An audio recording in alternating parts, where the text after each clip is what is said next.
course of discussing movies, the host will spoil plots. You've been warned.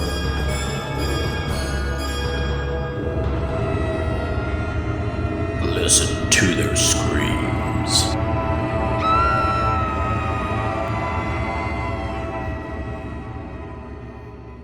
Greetings, ghouls and creeps, and welcome to Listen to Their Screams, a horror podcast that feels like you're chatting with friends. I am one of your friends, Dave. We're joined as always by our other friend, Ike. Ike, how are you? Hey, I'm doing pretty stupendous. I think that's a right word to use. Sure. Stupendous is good. Stupendous is, I don't know the degree of goodness, but I think stupendous is pretty high, but I could be wrong. I think so. We'll have to check the thesaurus on that. But The thesaurus. Thesaurus. I don't even know. Do people even know what that is? I guess thesauruses are online now, so. I was gonna say it's all digital now. You can Google it. Yeah. Well, I don't know. You could probably get some freaky things if you Google stupendous. Maybe. I don't know. That's a peculiar task to see what happens. So, speaking of peculiar, today we're going to be reviewing the movie Stopmotion. We're going to talk about that later in the show, but we just got a ton of stuff to talk about for that. This is a heavy news day and release day. But before we get into that, thank you to all of our listeners and followers, which I hope you're included since you're listening now. And thank you to our wives for all their support and everything that they help us with. So, Ike, before we dive into everything, did you watch anything this week? Yeah. So I watched basically just one show. We finished what we have of the show Evil that I've been watching. And basically the next season, it's like the final season comes out in May. So we're waiting on that. But then we decided in the meantime, we were going to watch, Chucky. Oh yeah. Yeah, we've seen season 1 and I realized I guess I've never seen season 2 because none of it's familiar to me. So I watched season 1 and we started in on season 2. I think we're towards the end of it now. And then hopefully start season 3. Now, that was all that I watched, but I do want to add that I recently started reading again.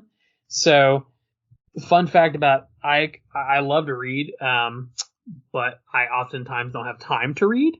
So, I recently got a library card for our library, and I got a book, and then that book kind of got me reading some other books. So, I read a few books over this last week, but they're all horror books. So I was going to throw these at everybody out there. So the first book I read was called Tender is the Flesh by Augustina Maria Bastarrica. It's just like a horror suspense book, but it's also kind of sci-fi. It's a story of a world where basically animal flesh is no longer considered consumable because of a random virus. And so the world goes vegetarian, but they eventually start to become cannibals, and they start eating people, but they don't call them people, they call them special meat. So yeah, long pig. That's right. And it was really good. It was really great. I really quite enjoyed it. It was the first book I read after having not read books for like God knows how long. And then I just kind of started reading other books. So for Christmas last year, I got an Amazon gift card and I bought a couple of books off of Amazon. But they fall into a horror category called splatterpunk. So splatterpunk, for people who don't know, are basically just like, imagine Terrifier, but in book form. It's gratuitously violent, gory, things of that nature. It really approaches the edges of what is considered okay in literature. So one of them is called Playground by Aaron Beauregard. Great book, really disturbing. I'm thinking about maybe lending that book to Dave. He might like it. And then the other book I didn't like as much because it was really disturbing. It was called The Slob by Aaron Beauregard. Yeah, it was messed up. I ain't gonna lie to you. Like, there were a few parts I was reading that and I was like visually grimacing, and like my wife was like, "What are you doing?" I'm like, "Don't mind me." And then lastly, I read a fourth book. I don't know what got into me. I read 4 books. the last book I read was called A Head Full of Ghosts by Paul Tremblay.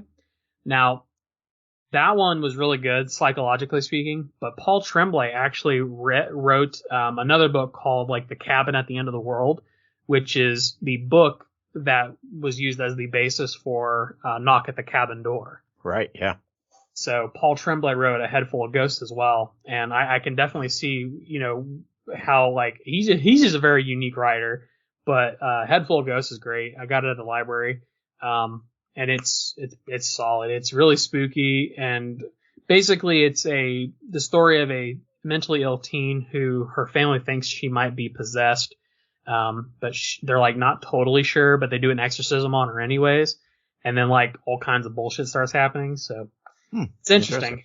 Yeah. And then the last book, I promise, I started reading, but I have not finished. Nowhere near close. It's a book called Chasing the Boogeyman by Richard Kismar. So.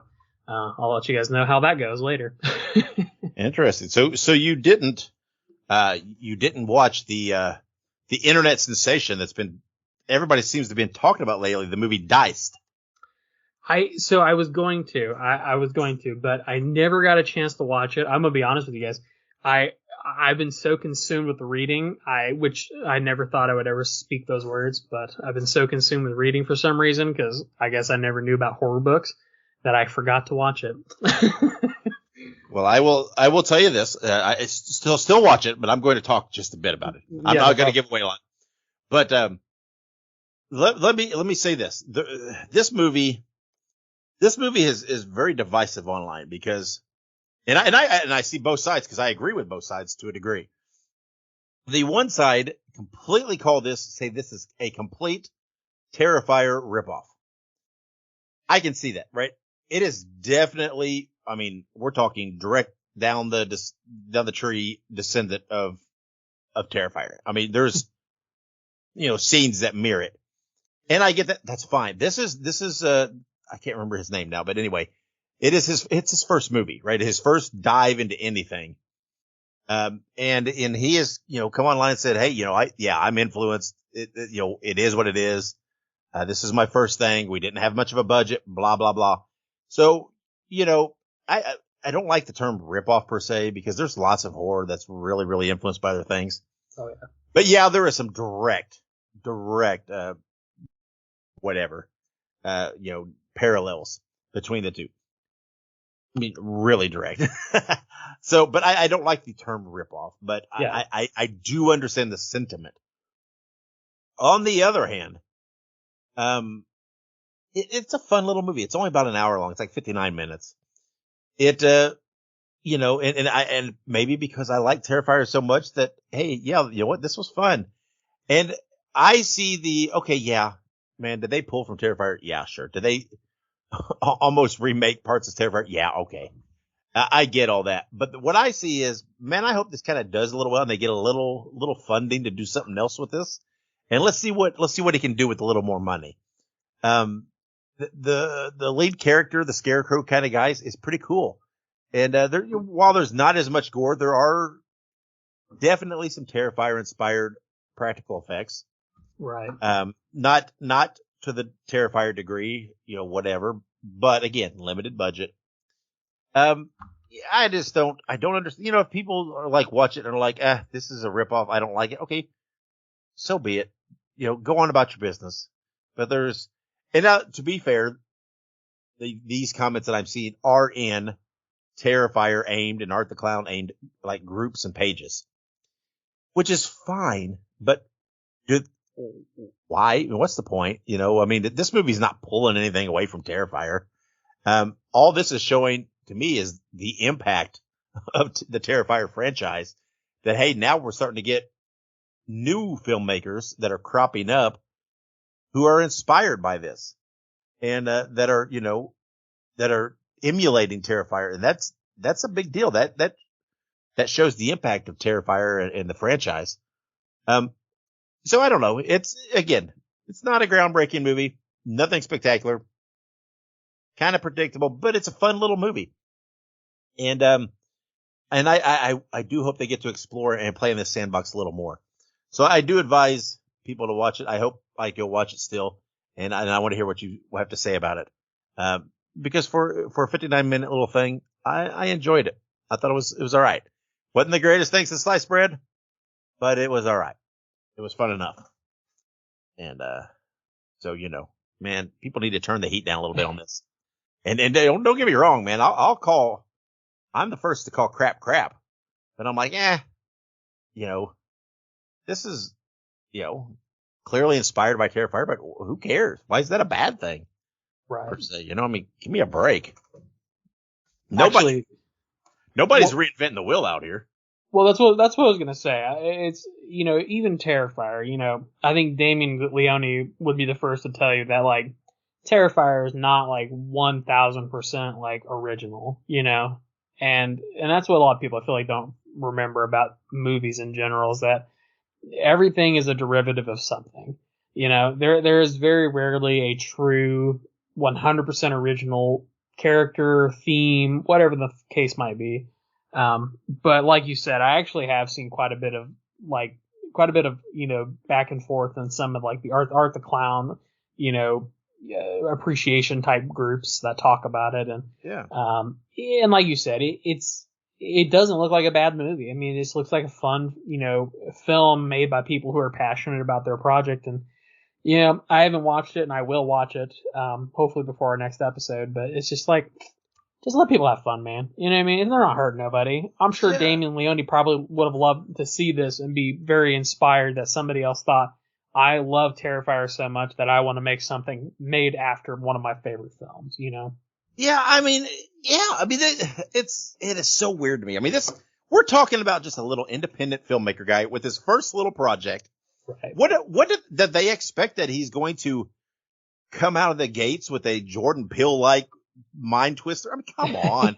And I believe, and I may not be 100% on this, but I believe David Howard Thornton has shared some articles and things about it, but like, there's some art's got some competition. And it's like, no, there's room, man. Let them.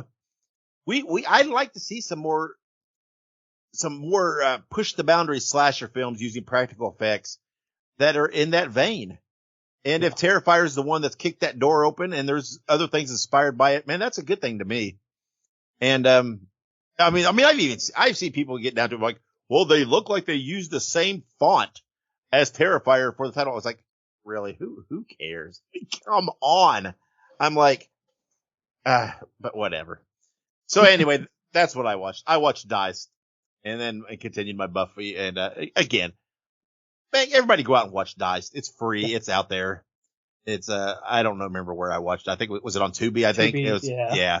So just go watch it. Give it a little support to this guy. Let's see what he can do if he gets some support and gets a little money back. Let's see, and gets a bigger platform. And let's see what he can do, because the dude's clearly having fun, and he's out there working his ass off online, promoting this thing and plugging it and everything else. And he's doing the legwork, and let's encourage him, man, because who knows what this guy could do, right? He's got a good character here. And if he has a little financial backing and everything else, man, he might have the next big franchise. And, it is what it is. I mean, I love Art the Clown. I love Terrifier, but hey, Art's not the first horror clown. I mean, it's like, come on. It's hard to come up with a 100% completely original ideal and not, have any inspiration from anything else. That's just, what are you going to do? Absolutely. So anyway, I guess that was my little bit of a hot take. So now let's move on, Ike, to your hot take. Horror hot take. And this is our weekly segment, and this week we are diving into the flames for Ike's horror hot take. So Ike, you got one queued up on the stove ready for us? I do, and it's an easy one. All right, well, lay it on us. All right. So this horror hot take is brought to you by, no, I'm just kidding. Dr. Pepper. No, I'm just kidding. I wish. Dr. Pepper needs a sponsor, man. I love Dr. Pepper. Anyways, so this horror hot take is really simple, straightforward. It can be whittled down to a singular statement, and it's actually something that Dave and I have talked about a little bit before. And honestly, I think there's a lot of good conversations to have about this. And it's actually somewhat of a conversation that we kind of started last week a little bit. My hot take is that your favorite film, your favorite horror movie from the 70s and 80s is made relevant by remakes and reboots. A lot of people seem to forget that with media, with all forms of media, you eventually fade into the background, and eventually your product, your whatever it is creation, eventually will not have somebody left to remember it, right? So there are films from the 30s and 40s and 50s that are all but forgotten because of how long ago they were made. And while the internet has introduced a level of archiving to a lot of films and a lot of media, there will eventually come a day where your favorite movie, your favorite show that was made in the 70s, that was made in the 80s, who has not been touched since, is eventually going to fade away if it were not for the accessibility and the world around us that allows people to make remakes and reboots of that content. And you might be saying to yourself, well, no, that's not the case for all films. And I would argue that it is. If I guess like kind of the one like example of this that I would say, and part of what made me think about this was rewatching the Chucky series. Mm-hmm. Chucky kind of existed as this like, you know, pop culture icon in the 90s, especially in the 90s. I mean, he was on WCW. He was on like literally like talk shows. Not only that, he had a number of movies coming out. But when they stopped making those movies, he essentially faded into the background for about 10 years. And obviously people remembered him. People remembered Chucky. But then they, of course, brought him back with some of these Curse and Chucky things. But in my opinion, the fact that 10 years was enough for him to I don't want to say completely disappear, but for him to fade in the way that he faded is just proof that no content is sacred. You know, if you are not actively making content or you are not actively, you know, promoting that content or trying to do something with what you've created, it will eventually fade. And part of the reason that I mentioned that is because here in the news in a little bit, we're going to be talking about a couple of things that are being remade, and it's brought relevance back to those you know those IPs, and it's great. But I just think that a lot of times people forget that the fact that your favorite movie keeps getting remade is making it relevant for a new generation. And if it were not for that remake, that reboot, eventually that movie's going to get forgotten. Eventually the generation that loved that film, that loved that property, they're gonna stop remembering. They're gonna eventually go on to the great beyond, and 20, 30, 40 years down the road, done. It's game over. But yeah, that's my hot take. Without horror movie remakes and reboots and general remakes and reboots, your favorite property would not be relevant anymore. I think that a lot of people need to think about that. Yeah, I think I agree. You know, it doesn't have to be a straight remake. Like you said, it could be a reboot, a requel, all these different versions they have. But no franchise has ever maintained indefinitely itself, right? And just continued on, that I can think of in any genre really, but particularly in horror, right? Where it just indefinitely just keeps churning out original films that are successful and maintain so that for the next one. At some point, they hit a wall and they hit a failure. They hit a something that causes a lag. And there's different amounts of a gap there, right? Usually where you have a dry spell with nothing.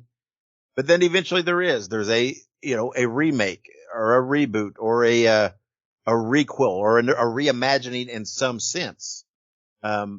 Yeah, I mean, it's happened with them all, right? I mean, Nightmare on Elm Street, there was a remake, right? Friday the 13th, there was a remake, and then we have another gap, and now they're kind of reimagining into the Crystal Lake series, doing something different because of all the legal crap. Chucky kind of hit the thing where they had a couple of movies that bombed and it ended up, straight to DVD stuff or whatever. And, now so they kind of reimagined into the series. They did do a remake, but then they also, reimagined into a series, which really brought it back. Halloween, Yeah. went through a gap and then had a couple movies that didn't do as well. So there was kind of a gap. So then they did a kind of a requel type deal with the new trilogy where they skipped a lot of the sequels and went back to the original. Scream did it with a requel, bringing in new characters and tying back. And, I mean, they've all done it. And, and it is what it is. It's not, it's kind of unnecessary, right? Any franchise at some point needs some form of a fresh coat of paint for a new generation. And it's, it's happened with all of them. And in whatever way they approach that, there's something, right? You cannot just keep you just can't indefinitely just keep making direct sequels in this, in the franchise, and there never be, a need to refresh in some way. It's just what happens. And, even, like I said, even the biggest properties, need to take a step back and refresh. And it's a good thing, right? It's a good thing to do it. And the best of them know how to do it, still honor the past, and while doing something different, and Chucky is, I think, a really, really good example of it, right? The series, has a really fresh new approach, very entertaining, very well done, but it completely honors and pays tribute to its past and doesn't completely, do away with it. It's very, very, very well done. And I think they definitely got it right. And hopefully, things like Crystal Lake and the Halloween series that's supposedly happening and different things like that, do the same thing, right? Hopefully they're able to come up with something that is innovative, fresh and modern, but yet still tips the hat to their history and doesn't completely ignore that they have a very deep, a very deep well of material to pull from. So. There you go. All right. Very well done, Ike. Very well done. So, all right. Well, let's take a break. Let everybody ponder that for a moment. And when we come back, man, we have a slew of news and upcoming releases and birthdays and anniversaries. So everybody grab a drink and we'll be right back. Make sure you subscribe to Listen to Their Screams on your favorite podcast platform. Also, make sure you look us up on social media. We're on Facebook, Twitter, Instagram, Letterboxd, TikTok, and Slasher.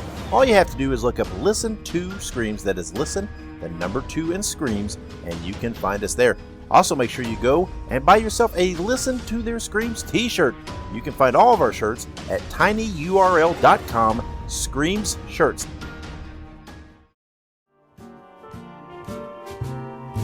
Spread the news. Spread the news. Spread the news. And welcome back to the news. Before we start your news section here today, I almost forgot to mention it, as I do almost every time. But last Sunday, I watched Terrifier 2. And I had a Terrifier 2 themed dinner. So, for those of you who are playing along and are curious, Dave pretty much guessed the main course. Had to do with mashed taters. We had mashed potato bowls, of course, with chicken, gravy, cheese, pop, and corn, kind of like they do at KFC. And then our beverage of choice was bleach and or lemon lime soda, if you will. And our snack was Art Crispy Treats with M&Ms. So it was very good. Very, very good. I haven't made homemade Rice Krispie Treats in probably like 10, 15 years, so that was fun. There you go. But anywho, moving on to the news. Starting us off strong, filming has begun on the new Wolfman movie. The film is directed by Leigh Whannell, and it is scheduled to hit theaters on October 25th, 2024. Of course, Leigh Whannell is known for his involvement with such film franchises as Saw and Insidious. Obviously, he's going to do great with Wolfman. I'm very excited to see what comes of this, and I guess we won't have to wait too long. It comes out this year. Yeah, I mean, this is they're a continued attempt to kind of get this universal reboot thing going. And, and it's not been bad. The Universal or the Invisible Man, or whatever they called it, it wasn't bad. I'm hopeful for this. Lee Wannell is a good name to have at the helm. So hopefully it goes well. It's kind of a quick turnaround. It seems like if they're just starting filming, Right. I don't know. We'll see what happens. I don't know. Seems like it's kind of pushing the post-production time, but who knows? Yep, that's kind of what I was thinking too. I was thinking it a little fast, but we'll see how it goes. But all right, the first trailer was released for the upcoming film The Fetus, starring Lauren Lavera and Bill Moseley. The movie is expected to release this fall. So Dave actually sent me this trailer a couple hours before we started filming. And I watched it with my wife. And immediately we saw Lauren Lavera, and I was like, oh, that's cool. I haven't really seen her in much other than Terrifier 2. And then watched it, and I was like, okay, I like where this is going. And then, like, the trailer, right before it cuts off, you see the Lauren Lavera run outside, and she's, like, hunched over, gripping her stomach, and, like, some weird, like, tentacle just comes out of her, and you're like, great. That's a great place to end that trailer. So I'm very excited for this, obviously. I love Bill Moseley, of course, but of course, Lauren Lavera is an amazing final girl. I would say that she's one of the best modern final girls in like any fresh horror franchise that I've ever seen. So, very excited to see her in this film. Yeah, me too. It looks interesting. I'm curious to see, what they do with it. The trailer definitely piqued my interest, but given those two names, I don't really care. I'll watch it no matter what. Yeah. Absolutely. But it's called The Fetus. When I saw that it was called The Fetus, I immediately was like, all right, it's going to be good. All right, moving on. And this is, speaking of remakes and relevance, Luca Bercovici and Jeffrey Levy, who co-wrote 1984's Ghoulies, have reacquired the rights to the film and want to develop a new film trilogy. 2 of the 3 scripts are complete, and they are now shopping the project and begin filming this fall. Ugh. So, like we said, we were talking about it just a little bit ago. If you are not actively making content, you're not generating that stuff, you are no longer relevant. It's just how the world works. And Ghoulies is no exception. I think I've seen the original Ghoulies, but I have not seen any of the sequels, so this should be exciting. Yeah, the sequels are a little weak. I do like the original. It's fun. And I'm curious to see what they do with this, because it reads like they've only reacquired the rights to the original. Maybe they didn't have a hand in the sequels and whatnot, so maybe this new trilogy spins out of the original. But it'd be fun to see the Ghoulies in a modern film. Yeah, absolutely. I always say it, but like, especially movies like the Ghoulies that really relied on practical effects and I would dare say weak SFX of the day. Modern effects and modern technology will make that much easier. Yep. But moving right along, and this one actually I saw on Instagram and I texted it to Dave. I was like, oh, this is going to be good. But Barbara Crampton is producing a remake of 1979's Tourist Trap. No release date has been announced, and the movie is described as a group of young friends stranded at a secluded roadside museum are stalked by a masked assailant who uses his telekinetic powers to control the attraction's mannequins. This original film is on Shudder and Tubi if you'd like to watch the 1979 version. To my knowledge, I don't believe that there are any sequels or other remakes of this film since then. I don't think so. No. It's a fun little movie, fun concept, and one of those that's we're talking 79, so it's right for the remake. And if Barbara Crampton's involved, man, I love Barbara Crampton, and I feel like she'll be good for the project. Yeah, absolutely. And actually, just a few episodes ago, I watched this movie. It's not a few episodes ago. It's probably like a month or two ago, maybe a month. I watched this, and I was very just generally surprised about how good the movie was. So I'm very excited for a remake of this film. Absolutely. But anywho, on the cusp of the release of Winnie the Pooh, Blood and Honey 2, Jagged Edge Productions has announced they are planning a mashup of their Twisted Childhood universe. As of now, the universe will be expanding with Bambi the Reckoning, Peter Pan's Neverland Nightmare, and Pinocchio Unstrung. More movies are expected, including an event now being called the Pooniverse Monsters Assemble in 2025. This is simply one of the greatest things that I've ever heard of in my life. I've seen a lot of people online already just tearing this to pieces, talking shit about it. But I would dare to say to any of those people who are talking shit about this Pooniverse Assemble movie, look in the mirror and ask yourself, have I done anything near as iconic as something called the Pooniverse? And I guarantee they will say no. Yeah, I don't give a crap what people say. We have been spewing nonstop about how much we like these. We've been calling them. What have we been calling them? Shit, I can't think of the terminology we've been using. Public domain horror. And I do like the fact they're calling it the Twisted Childhood universe. That is very clever. But I love these styles of music movies. They're not the only ones doing them, but I love the fact that they're doing all these and they're going to pull them together into some kind of big conglomeration. This is going to be fun. You know what, man? If this is not your thing, cool. Move on. We don't need your commentary, but I like cheesy, fun, whatever else. And man, I want to see Winnie the Pooh kill some people. And if you're tying in some of these other, they online, they call themselves, their fans, they call them the Pooh Crew. And I'm all about that, man. I am definitely a member of that. The Pooh Crew. I love that. That's what they call me when I leave the bathroom. Oh God, the Pooh Crew just left. Anywho, obviously we're excited, guys. So you'll be hearing a lot more about this. Perfect time for me to mention that if you're not following us on social media, make sure you are, because I'm pretty sure we posted about this when it happened. Same with the whole Barbara Crampton thing. So yeah, pop off. You know what I mean? Too excited not to wait for it. We had to share it. Amen to that. All right. Upcoming birthdays, March 21st, 1994, Jasmine Savoy Brown, known as Mindy in Scream, what is that, 5, 6? Yeah? Sorry, I don't know my Roman numerals very well. She's also in Yellow Jackets. Mm-hmm. It's just, Scream, the new Scream. Yes. Scream 5, essentially. But, she's pretty cool. No word yet whether she will be in Scream 7 in any way. She has indicated that thus far she's not been contacted. Who knows what'll happen? What their plans are to bridge that gap, if they even plan to. But to me, I know some people feel, different, but I thought she was one of the highlights of the last two movies. I thought she was a fun character.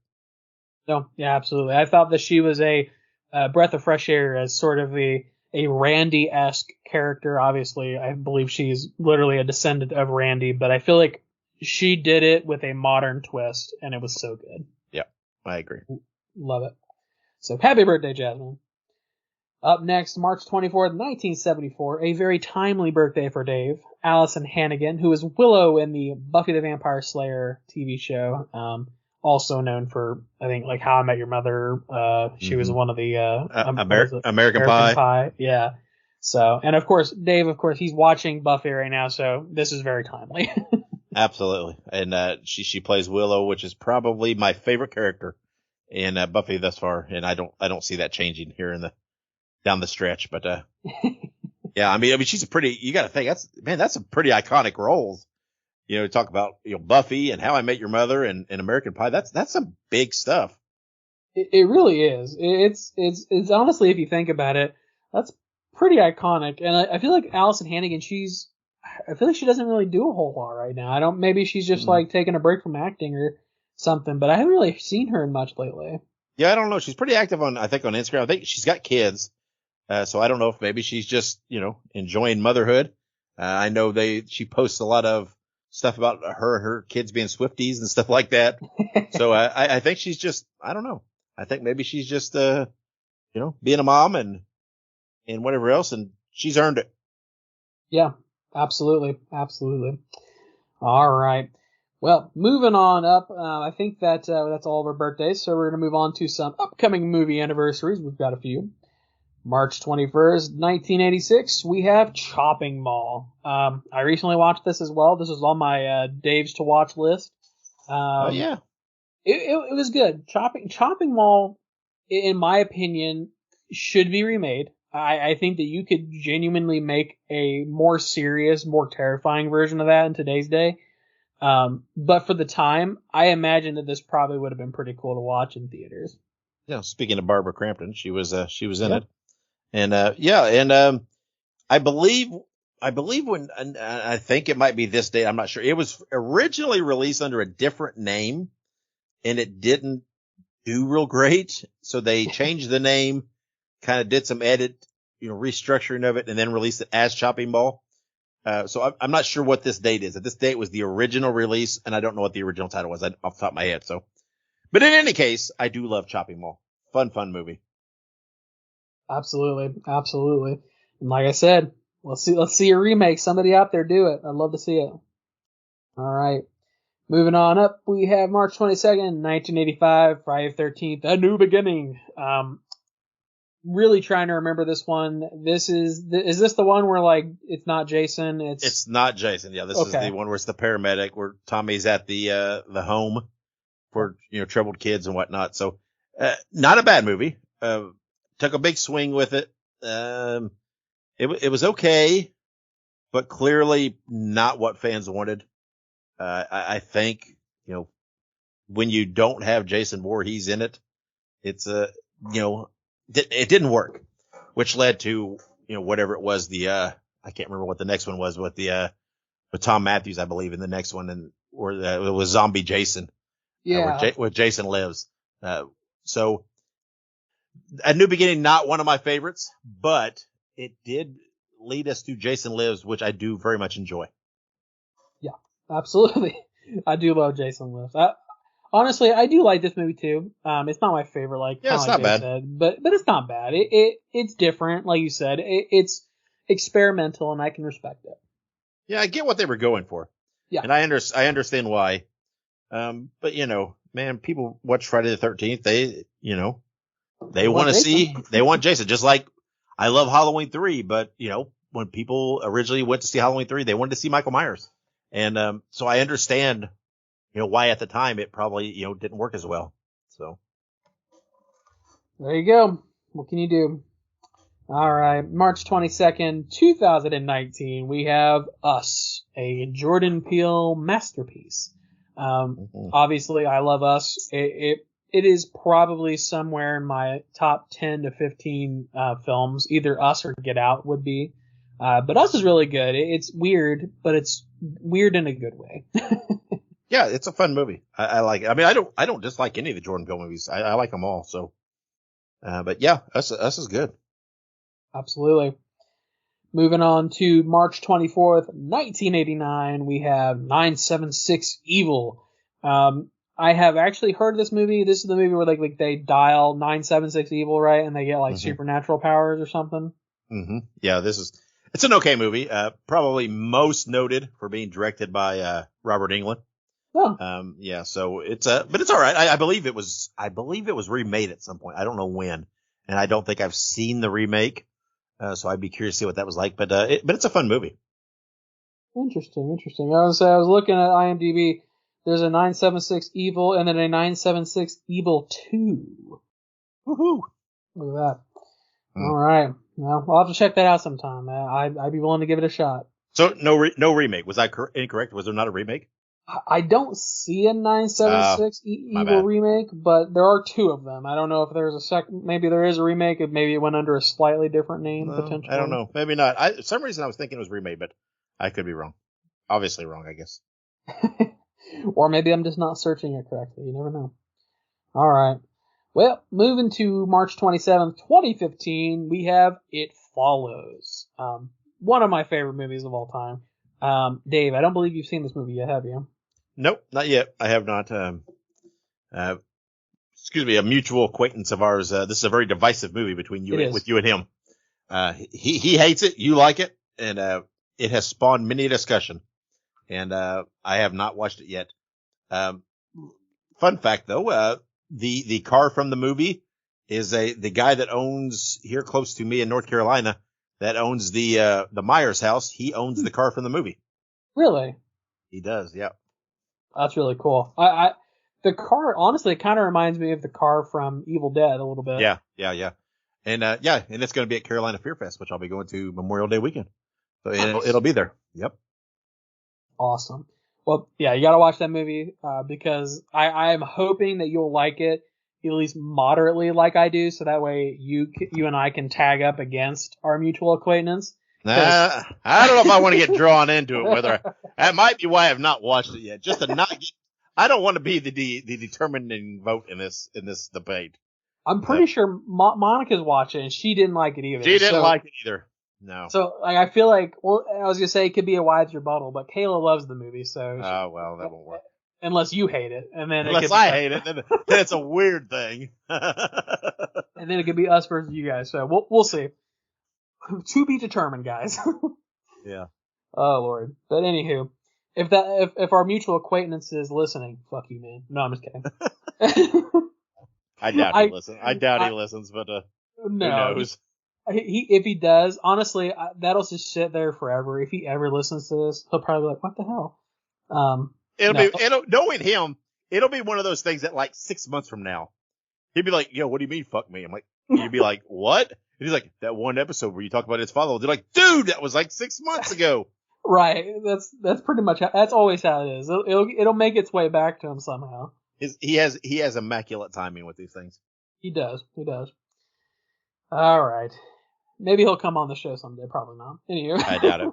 I seriously, there's a rebuttal. I mean, that's a whole episode. Let's hear you two argue about It Follows. Man, I don't know if I have that in me. Yeah, I don't think I have the power for that. The power level for that. There would have to be a lot of pre-barring for that one. True that. Need a 5-hour energy chased by a shot of Jaeger or something. Yeah, I don't know about one shot. I don't know if that'll do it. All right.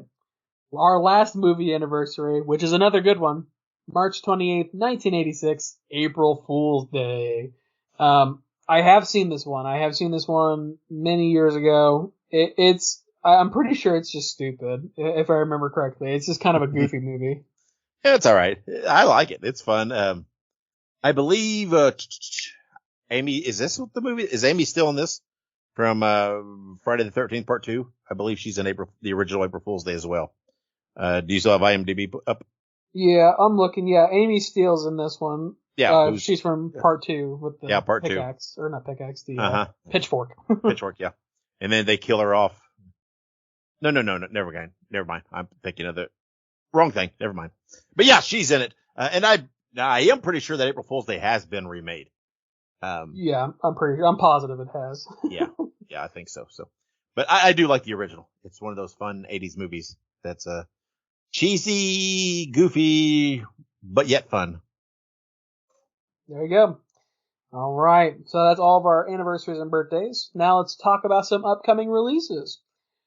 And this is a lot more than we usually have. I was going to say, this weekend is insane. So I was talking to Kayla, which by the way, I sometimes will talk to her about like what we're going to review. And I was actually not sure what we were going to review this weekend. Normally, like, I'm pretty sure, but I was like, there's so much good shit coming out this weekend. I was like, what are we going to review? It's wild because there are some weeks where it's like we're really trying to dig to find something new to review. And this time it was like, okay, we have to make a choice on what we're going to do here. And it's like, in my mind, I'm like, I want to review it all. But it's like, but we had to be strategic. So, we'll get into all this as we discuss this here. Yeah. So the first one is a Shudder release on March 22nd.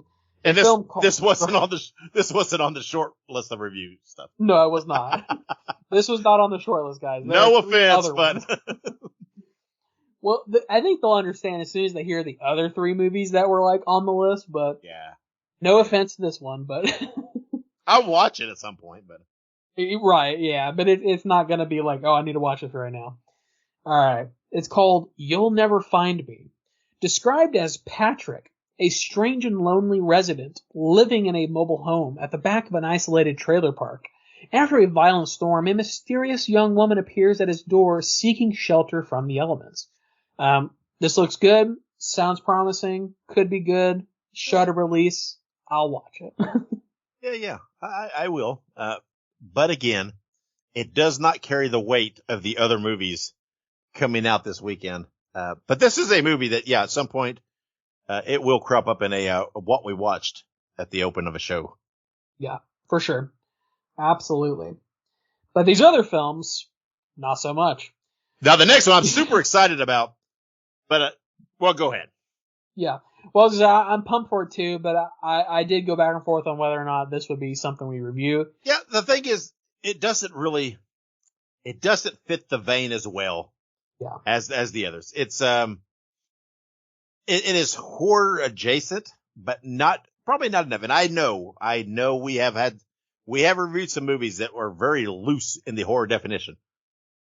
But this movie, I just didn't think it fit our vein quite as well. But of all the movies, I'm probably most excited to see this, but only because I love the franchise and the property. Yeah. So for those of you who have not guessed yet, it is Ghostbusters Frozen Empire in theaters March 22nd. Described as when the discovery of an ancient artifact unleashes an evil force, Ghostbusters new and old must join forces to protect their home and save the world from a second ice age.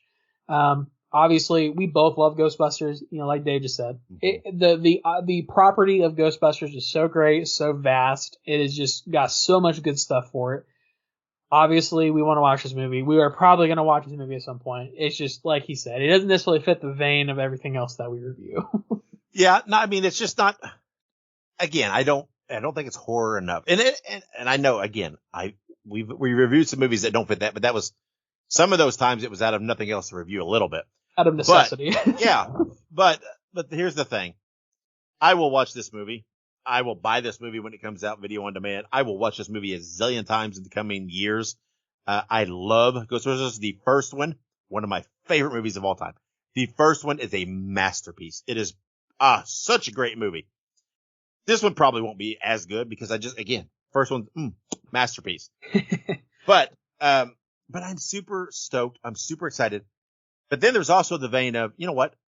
Everybody out there doing movie review podcasts is going to probably review this thing. And so be it. Hey, it's great. It deserves all that attention. So, but you know what? Hey, if they're going to zig, we'll zag a little bit. We'll do something different. And that's something that fits us a little more. Again, man, it's such a tough, because my gut says, hey, fuck yeah, I want to talk about Ghostbusters. I mean, we talked about Gremlins. It's like, I want to talk about Ghostbusters, but it's like, man, if the other two movies hadn't have been coming out, we probably would have talked about Ghostbusters. Yeah. But when there's other things that just kind of fit our bill a little better, we really had to stay true. That's what I was going to say. And here's the thing too, and this is perfectly laid out, because the first movie, it's a Shudder release, we'll watch it, but it's not going to be something we review. The second one, we both really love this film, we love this franchise, we're definitely going to watch it, but it doesn't fit the vein. This next one, we were going to review. This is the one I want to. Right, me too. This is the one I'm probably more looking forward to this, honestly, than Ghostbusters. Honestly, because this movie looks so damn good. It does. And, but unfortunately, I live in little, Podunk, North Carolina, and there's nothing within a reasonable striking distance of me where I get to see this movie. And hey, I was willing to drive up to an hour. I was going to drive to, some of the big cities, but nope, they're not showing up. So, but we will revisit. So dive into it. Yep. Late Night with the Devil in theaters March 22nd and on Shudder on April 19th. Described as a live television broadcast in 1977 goes horribly wrong, unleashing evil into the nation's living rooms. We will review this sometime in April.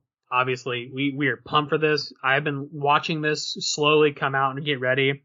It has David Dasmalkian, I think his name is. Yeah. And he's fantastic. I mean, he's in so much stuff. He's Polka Dot Man in Suicide Squad, which is hilarious. But oh man, this is gonna be good. I know this is gonna be good. I know it's gonna be scary. I'm just so excited for it.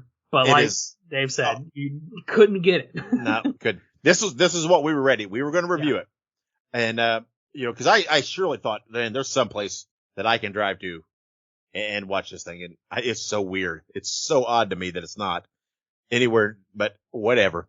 But this movie, man, this is so clever. I mean, I have never seen a movie like this on a television broadcast, right?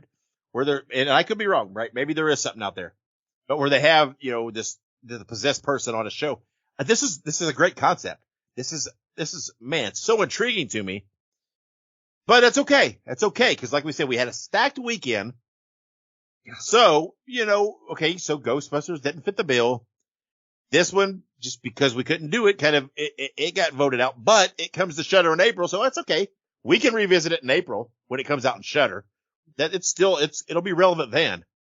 So that's okay because, hey, there's still another great choice. There sure is.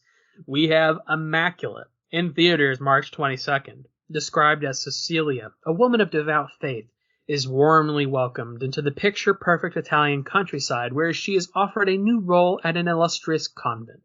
But it has become clear to Cecilia that her new home harbors dark and horrifying secrets. And we will be reviewing this next episode. So, Immaculate came onto the scene. Honestly, I haven't seen a whole lot of publicity for this other than a few things on TikTok. But this is starring Sydney Sweeney, who is incredibly popular currently. Despite what people say, she was in Madam Web, which I enjoyed thoroughly. She was in Euphoria, Anyone But You, as well as a number of other films.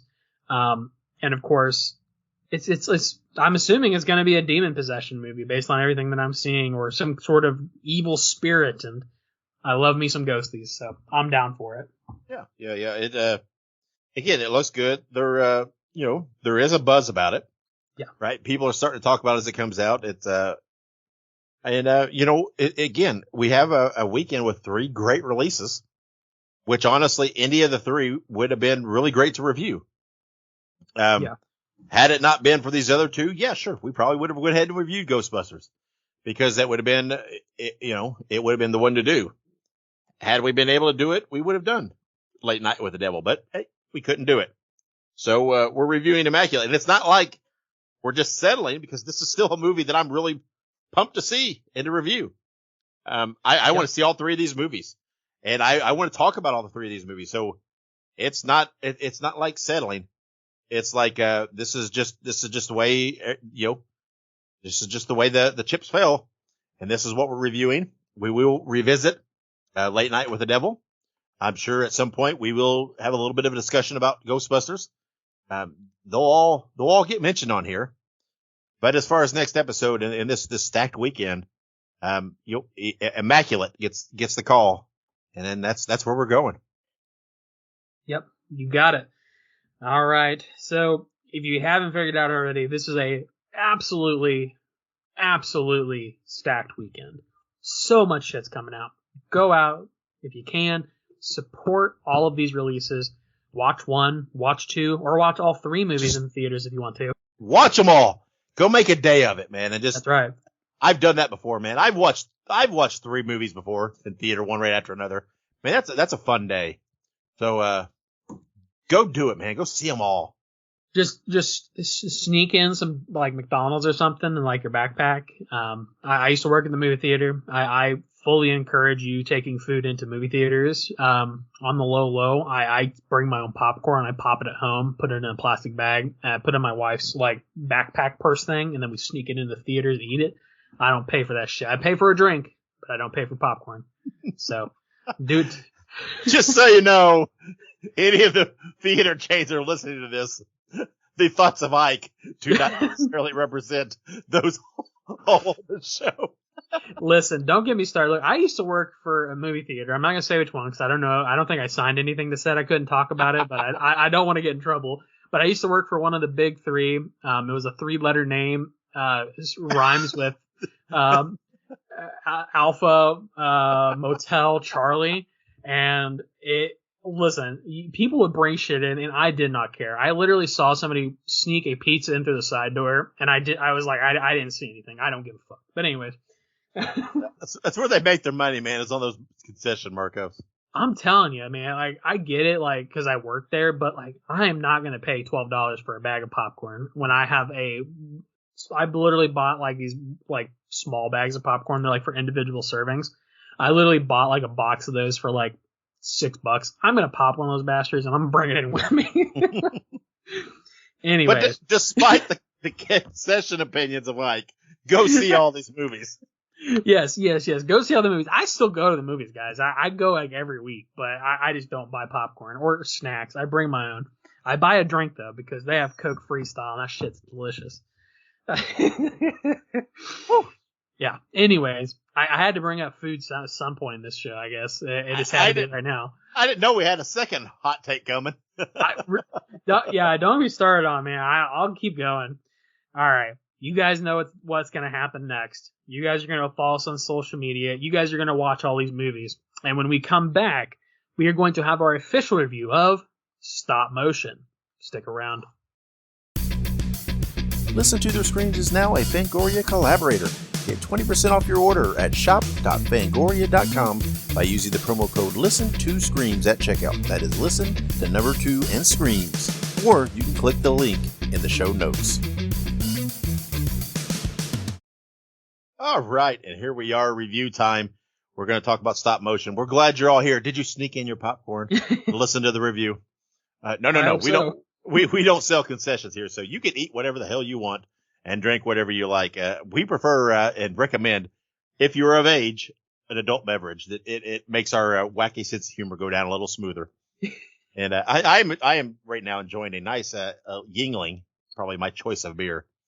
But anyway, let's talk Stop Motion. This movie is now available video on demand, directed by Robert Morgan. It is written by Robert Morgan and Robin King. Starring, here we go. Let's see if I can butcher these names. Aisling Franciosi, Stella Gonay, Koalyn Springal, and Tom York. I'm convinced you didn't pronounce a single one of those correctly, other than Tom York. I got Tom York, man. Come on. Hollywood needs more Bob Smiths because here's the thing. When I see a bad name not bad, but a difficult looking name, I totally psych myself out. And I'm like, I'm going to screw this up. And then I'm just like completely fumbling it. Anyway, this movie is available video on demand. We did watch it. I'm going to be frank here. I'm not going to go. I'm just going to briefly say something and then pitch to you. I have to say, I really didn't like this movie. I did not. I was so disappointed. Man, I know this. Okay, here's the thing. I love the stop motion part of it. I love the story within the story, and the stop motion characters and all that. I'm sorry. To me, I don't know. I thought the movie bored me, and I wanted to like it. And I just didn't. I don't know why. I don't know why this didn't click with me, but my goodness, it did not.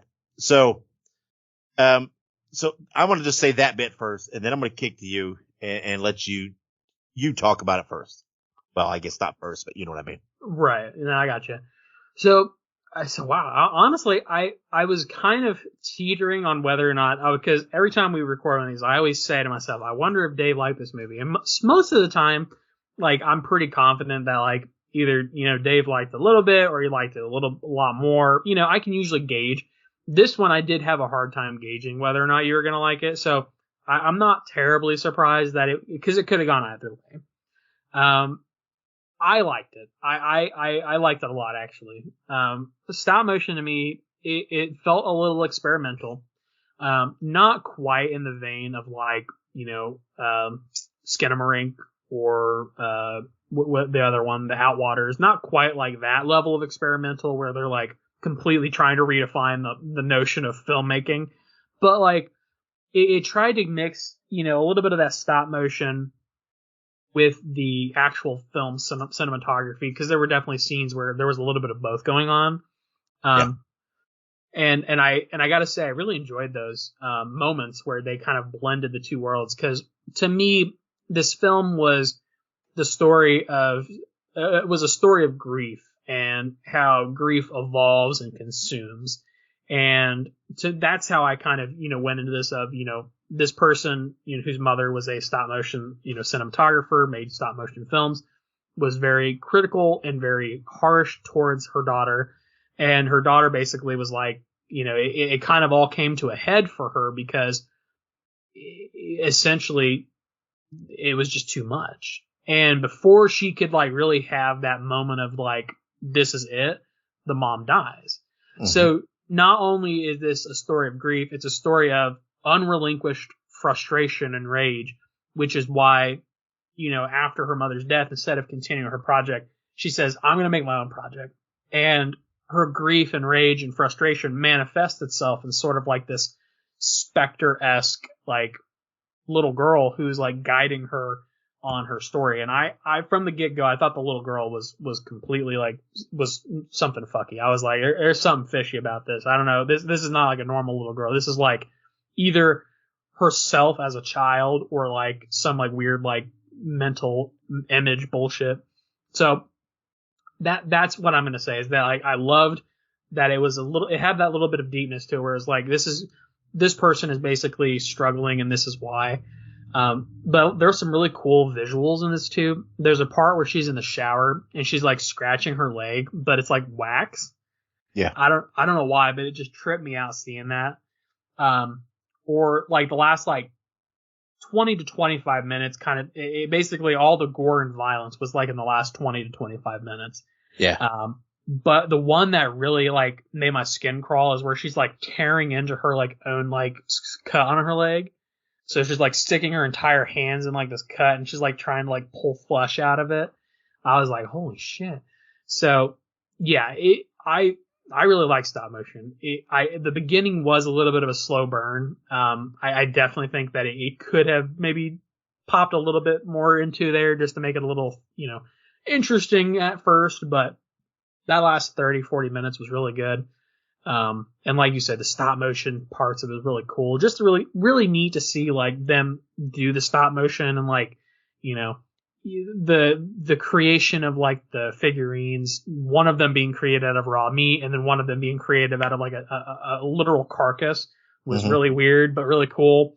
And the sound effects were disgusting. Like they were moving like the stop motion figures and it was like a squelching noise. It was, But yeah, so I liked it. Obviously, I liked it a little more than Dave did. But I could see why somebody might not like this. It was slow in the beginning. It was a slow burn, but I think that it reaches its ultimate destination by the end. I think so. I guess. I don't know. I think the movie would have, I would have enjoyed it more if the whole movie was in stop motion. I did, like I said, I did like the stop motion parts. Those were clever. Yeah, you're right. Some of the gore, right? Digging her leg, all that was great. The story never clicked for me. I understood what they were doing. It just didn't, I don't know. It didn't hook me. It didn't enthrall me. I felt very bored with it. I don't know. It just didn't interest me. And, it was a chore to watch it for me. I was really kind of disappointed. Cause I was fascinated by the stop motion part. And, and I don't know, I don't claim that I know what would have been a fix for it for me, because I don't. I just don't know what could have fixed it for me. I'm not claiming that I know better. Right. But, it just, I guess, some movies work for some people, some movies don't, and that's okay. And, it's a matter of taste and opinion. And this movie didn't work for me. It didn't hold my interest. It just didn't. I don't know. I very much, and again, I saw a discussion online about this. I don't remember where or how it came up or whatever else. And this is not directly just with this movie. This is something you and I have brought up several times in recent episodes. Horror movies now, for some reason, we're at this little, I'll call it a rut for lack of a better term, here lately, of them not, I don't know, I just don't feel like they're scaring as much. Right. I feel like I don't know why. I don't know if they're trying to go more cerebral. I don't know if they're trying to be able to be viewed by a little bit of a younger audience, if that's what it is. I just don't. Horror has always pushed the bounds and has always been a little fringy and not afraid to to do some things and discuss some things and whatnot. And while, yes, horror still does hit on some topics, and I won't deny that, but it's like overall, I don't feel scared by a lot of modern, some of these recent horror movies. I won't say modern. Modern is not the right word. Just recent, horror movies we've watched. I don't feel that tension. I don't feel that sitting on the edge of my seat, wondering what the hell is going on. And I like that. And that's what I like. I need some of that. And I feel like that can go no matter what your style of horror. I feel like there could be some of that. And, I'm just, man, I need a movie to do that for me. And, maybe that's why I enjoyed Evil Dead Rise so much, because I felt like it had some of that. And, that's why I look, obviously why the Terrifier movies are, there's multiple reasons why I like those, but that's part of it. It's just, I feel like, it's the same reason I'm looking forward to the Stranger movie. Because the original really is scared the crap out of me and creeped me out. And I want that. It's horror, scare me a little bit. And then, maybe some of these things are scaring some people, and it's just not me. Some of it just, I don't know, some of it's baffling. On a side note, and again, this is a tangent. Don't ask me why this popped into my head. When I was doing a search on the movies that were in my local theaters, are you aware that in many theaters, Night Swim is still playing? Night Swim is still playing? It is still playing in quite a few theaters. I do not imagine how or why. I don't either. I'm like, why is Night? I don't care how good it was. That's a long ass run. It feels like, and I'm like, what the hell? It's, I don't know. Anyway, that's a side note, but very relevant to hey, it just didn't scare me enough. A lot of these movies have good concepts, but I just don't I feel like they're afraid to nudge the line a little, really. And I'm not saying you have to be whatever. Not sure the word I'm trying to think of. I'm not saying you have to be controversial or anything. Right. But it's like a lot of these movies are afraid to put some scares in there.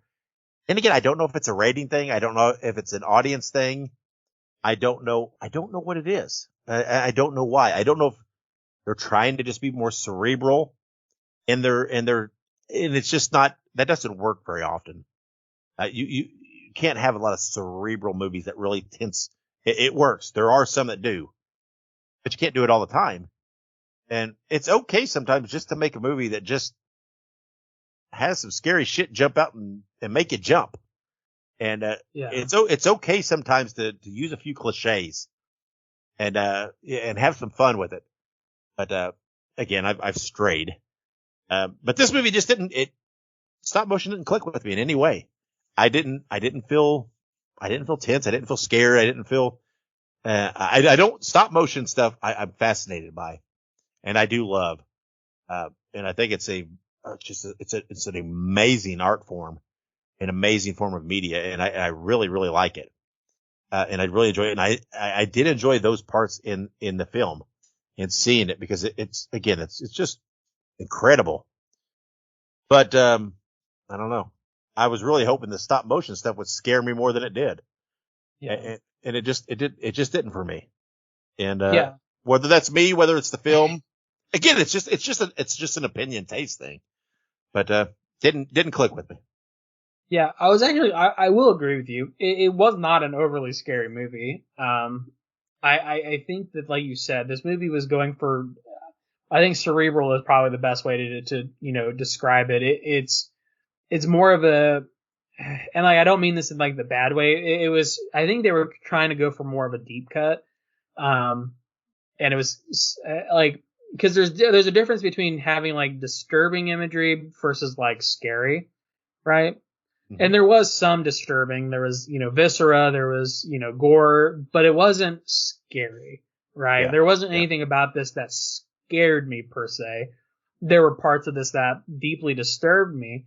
So, and I think that kind of, that cerebral sort of like disturbingness kind of falls into, I would say, like exploitation films, because it's more about exploiting a fear, right? It's more about exploiting, like, sort of like that, I don't know. I guess the quote unquote fear comes from the fact that they're attacking sort of like that fear of, stop motion, or fear of viscera, or fear of like cuts, or, whatever it is that they're going for.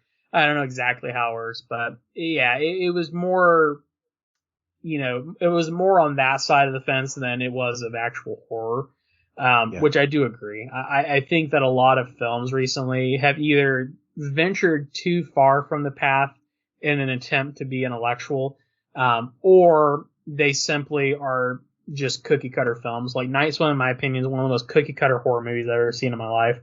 And it is what it is, but not to continue talking about Night Swim, because, it's, apparently it's still in theaters. But yeah, I mean, it kind of falls into that same vein of sometimes movies are either too cookie cutter for their own good, or they try and go too deep for their own good, which I could definitely see with this movie.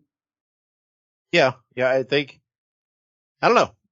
For me, this just falls into the vein of some of the same thing as a lot of the, recent movies.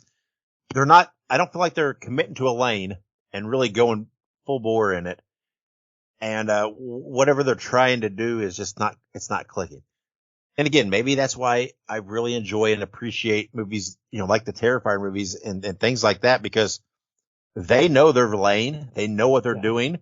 And they're like, we're going to do this all the way through the roof, over the top. And this is not going to be for everybody, but hell or high water, we're committing, and we're going all out with this.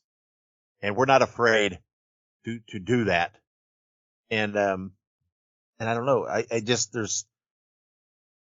feel like that's the trapping of a lot of these recent movies. It's just like they're too wishy-washy. They just don't. I don't know. They don't.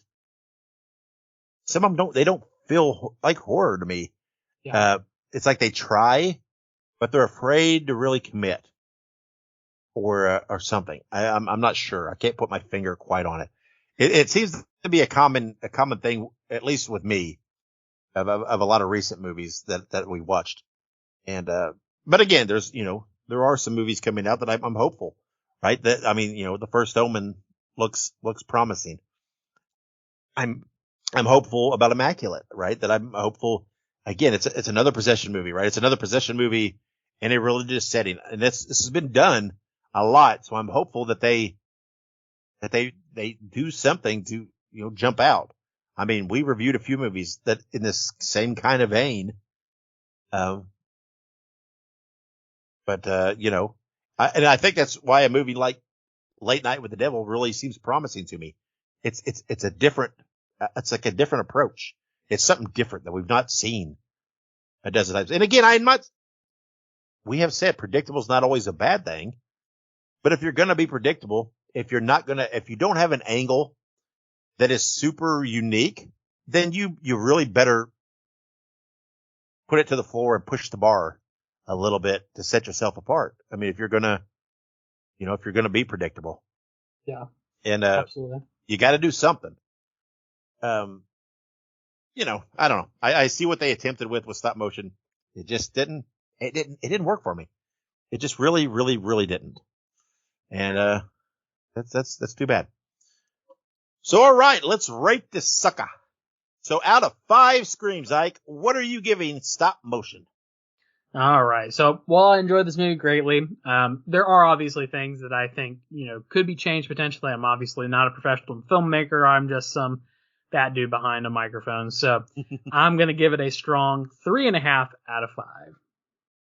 Ooh, you're more generous than I. I am giving it a 2 out of 5. I didn't care for the movie. And just didn't click with me at all. I didn't particularly enjoy watching it. Not a movie that I will rewatch. And, so I don't know. So there you go. It's a varying degree for the two of us. So this is one of those situations, and I say it every time, but this is where I'd really like to hear some listener feedback, right? Because I didn't care for the movie. I enjoyed the movie. I'd really like to hear some other people's views, not to see who's right or wrong. It's not a right or wrong thing, but I'm just curious to see what other people thought. Is this movie as divisive as what it is for us? Is it a love or hate kind of thing? Are there any people that are lukewarm about it? Because, it's possible, right? Some movies are like that. There's just not a lukewarm. There's not a middle ground on the movie. You really either really like it or just don't like it. So I'm curious to see what some of the people, other people think of it. So hit us up on social media. We've been driving that into your head to follow us, but hit us up. Let us know what you thought of Stop Motion. And if you haven't seen it yet, go out and buy it and watch it and then let us know. Because I would truly like to know and truly like some feedback on what people thought of the movie. And I do hope people enjoyed it. Wasn't for me, but hey, I'm okay. I'm good if it was for everybody else. Doesn't affect me in any way. So, as we discussed earlier, next episode, we are going to be reviewing Immaculate, which does come out in theaters on March 22nd. So go out and see that. Go out and see Ghostbusters. If it's showing in your area, go out and see Late Night with the Devil. Go out and see them all, and let's have fun. Let's support horror in all of its aspects. Because if we give them some dollars, then we just we get to have these movies that we get to get them on here and talk about and discuss and say we like them or we don't. And if we don't support it and it goes away, what are we going to talk about? True. That sucks. It's going to be a boring show because the only other thing we really get to talk about is food. And, I mean, I don't know. That's not very scary, but, so anyway, no, I joke, but go out and support these movies and, let's give them our dollars, support them, watch them. Horror movies in general are just best in theaters. And, I appreciate seeing them at home. I appreciate the convenience, and everything else, but man, there's something added for me about going out and seeing it in a theater and sitting in that chair in the dark room. It's just fun. It's the atmosphere. It's an event. Even if I'm sitting in there by myself, it's still an event. And, that's what the way movies were intended to be seen. So. Have you seen the AMC, like the thing that they play before their movies? Where it's like Nicole Kidman. It's like, we make movies better. Yeah. That's you right now. That's right. I am the Nicole Kidman of Listen to Their Screams. But it's true, right? Movies were invented and intended. Of course, when they were invented, it was the only way to go to theaters. But that is the best way to see the movies, right? You get the full effect. And maybe not for everybody, but I love going to the theater. I love seeing it on the big screen with the surround sound and the dark room. I love that. Yeah. That adds to it for me. And, I like the feel of it. I like the event of it. I like the build up to going. And it's just a blast for me. It's part of my love of cinema. So. No, absolutely. No, I completely agree. All right. Well, I've shared my heartfelt moment of my love for the theaters. So before we close out, Ike, anything you want to throw in there? Nothing I can think of off the top of my head other than make sure you guys go out there. Seriously, though. He was being all, cheesy and stuff, but, genuinely though, support these films, support these entities, as commercialized as movie making can get, they are starting to branch out into more like, more independent film type stuff and, and mid-independent film stuff like, Late Night with the Devil. Late Night with the Devil's not even getting a huge major release. It's a Shudder production, but, the more that we support these pictures and these companies, the more stuff we'll get out of them. And unfortunately, that's how capitalism works, isn't it? Yeah. The better horror does as a genre, that does bleed down, right? That does, I hate the term, but it does trickle down. It does enable, smaller filmmakers to get to do their thing. And it gives them the chance there's something to be said. If horror is successful, there are studios that will say, okay, this is making money. What's out there? What can we purchase for a distribution and to put out there? And it does get them to look at, existing projects and existing filmmakers and give them some money and give them a distribution deal to get them in front of more eyes. So the better it is as a whole, the better it is for everybody. And it's just the way it is. If nobody's watching horror movies, then there's not going to be as many horror movies out there because they're not going to spend their money with something that people aren't seeing. Yeah, absolutely. That's the way it works. So even if you're on the fence, just go, man. Just support horror in general because you're supporting it as a whole, and that's a good thing. And Ike spoke of his horror themed dinner with the Terrifier theme earlier. We will throw those the pictures of that on social media, on our social media accounts, so we've talked about them when you do them, but we'll throw the pictures out there so people can kind of see what's going on. And it's a pretty creative thing that you and Kayla are doing, pretty fun, and maybe it'll inspire some other people to get out there and do some of this. So we'll throw those pictures on social media after this episode's out, and so people can see what you're saying. And who doesn't like some Art the Clown inspired mashed potato dishes? Absolutely. I honestly I thought about dyeing them red just to see, but I was like, I don't know if I want to throw food dye in there. Yeah.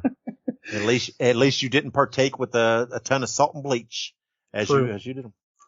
But I can't wait for Terrifier 3. Bring it on! This October. I'm excited. So, okay, well then, let's close this out. We've gone a little long because we had a lot of news and a lot of discussion, and we hoped everybody enjoyed, and thank you for your support. Make sure you subscribe to us. Make sure you follow us on social media, and make sure you join us again next episode for our review of Immaculate and all the other fun goodies that we give you.